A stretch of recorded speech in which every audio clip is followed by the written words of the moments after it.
Hello, welcome back to Blender Sushi Live Noding. In this episode, I'm sharing how I created this kind of like a head mask procedurally using stretch of nodes, and the whole thing is actually can be procedural, including the texturing.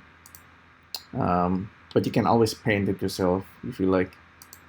So this is how I created this. So for example, so this one is totally procedural except for the texture is from JS placement. So this guy without texture is looking something like this. If you can guess, this is basically just some kind of random extrusion on and off, in and out. And I started with random vector. So this random vector can be adjusted. I can scale it in and out, and until I get the shapes that I like. And I can reshape it. So it could be like a kind of for spaceship or some kind of creature, but I think this is pretty good as a, you know, like kind of some kind of mask, some kind of ancient tribe mask, whatever. You make the story. What I did from random vector, I use convex hull, merge it by distance. So merge by distance is interesting because it's always give all kind of variations. So in the end, you have something like eyes and mouth, maybe arm and legs area. But this one gives a lot of varieties, enough varieties that you can continue and stop wherever you like. So after merge distance, I use fill holes, recalculate the normal, do dual mesh, inset face. Here I can play around with the thickness. This one is just for kind of like a bevel.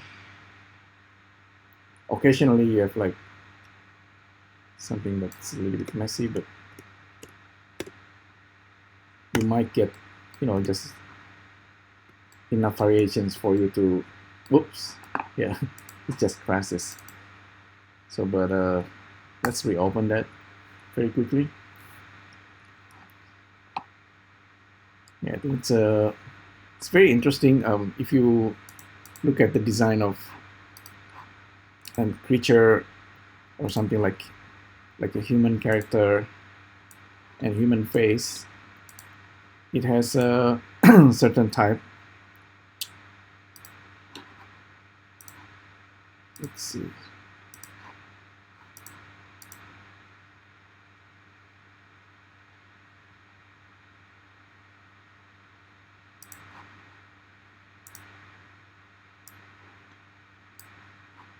Where does it disappear from? Okay.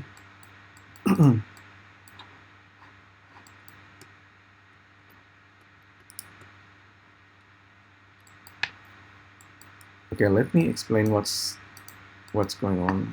Once again, spectral nodes, dual mesh. So inset phase actually doing everything else. It's just doing the extrusions, and the rest of them is just to make the UV.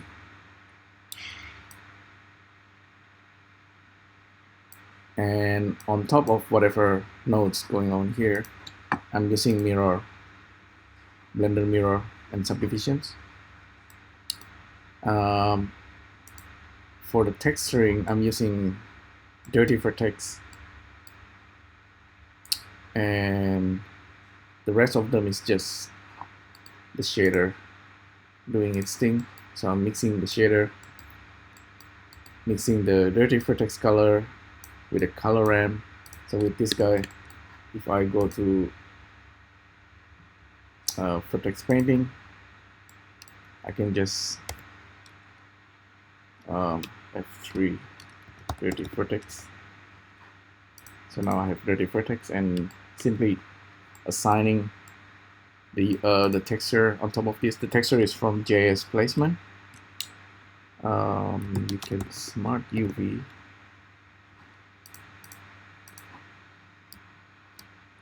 Smart UV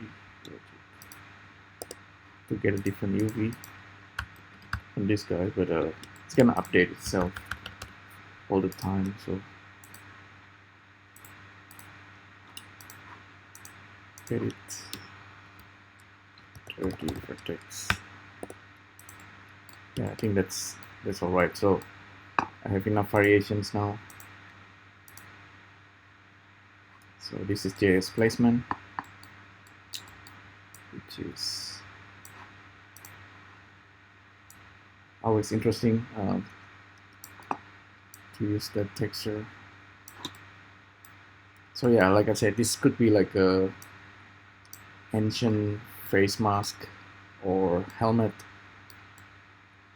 but could be also like a creature. If you extrude this properly, it generates like a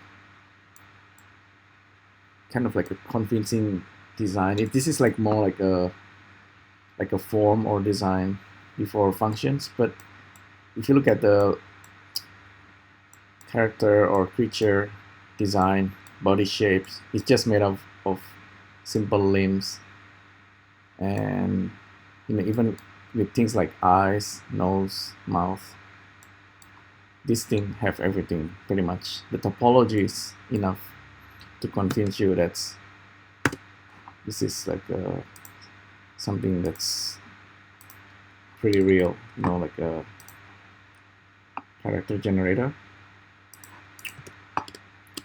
So this is 5,000 variations or even more. So this it has unlimited potentials.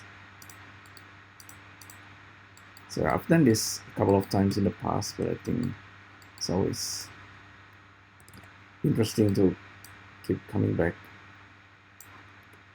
and see what possibilities you can have.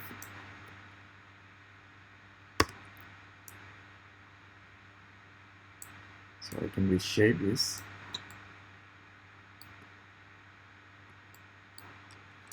Just make it like more like square. So now it's completely different thing. But yeah, you can make this yourself. I might give you the blend later. But yeah, hopefully you find this interesting and useful. Thanks again for tuning in, and I'll see you next time. Thank you. Bye.